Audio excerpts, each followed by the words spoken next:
You are watching CNN. I'm Brooke Baldwin. Let's talk about this letter. This letter to his mom and dad found on Eric Frein's computer, exposing new details as to what could be the accused cop killer's true motivations for allegedly ambushing and fleeing police for nearly 7 weeks. In the letter written in December of last year, Frein apologizes to his mom and dad. This is what he writes in part. You guys are great parents. I am just not a good son. I squandered so much opportunity and support and rarely tried my best at anything. When you read this letter, it goes on to call for a revolution. This is the word he uses. And court documents reveal Frein called his shooting an effort to, quote unquote, wake up people and change the government. This leading prosecutors to pursue new terrorism charges against him. Here with me, CNN legal analyst and criminal defense attorney Danny Cevallos. So, Mr. Cevallos, let me just go on to quote a little bit more of this letter for everyone. He writes this: only passing through the crucible of another revolution can get us back the liberties we once had. I do not pretend to know what the revolution will look like or even if it would be successful.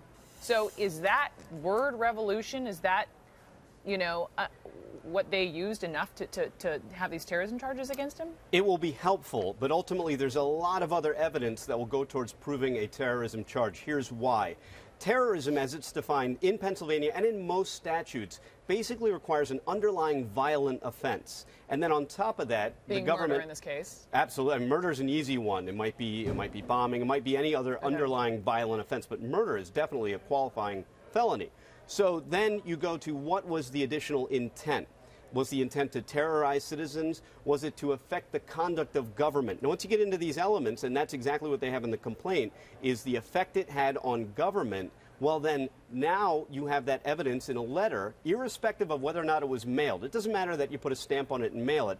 All that does is give us a glimpse into the mind of the defendant and what he was thinking when he committed this underlying felony. So it will be very helpful evidence that will go along with all of the other evidence, including, don't forget, a very comprehensive statement that we're hearing he gave. How can a defense attorney then even begin to try to argue, if even they do, sort of insanity, given all of the plotting, the months, the details, the success in evading police for 48 days? How will that play out on his side? Let's start with insanity. It's going to be very difficult because insanity is defined by whether or not you appreciated the wrongfulness of your actions. And that often confuses people. It's not whether you personally thought what you did was wrong. It's whether you're aware that society deems it wrong. And when you run away, when you try to hide, that means that you know on some level that what society thinks about what you did is that it was wrong. So you're aware of the wrongfulness. This is going to be a very difficult case to defend, but the first thing you're going to have to do is try to throw out the statement,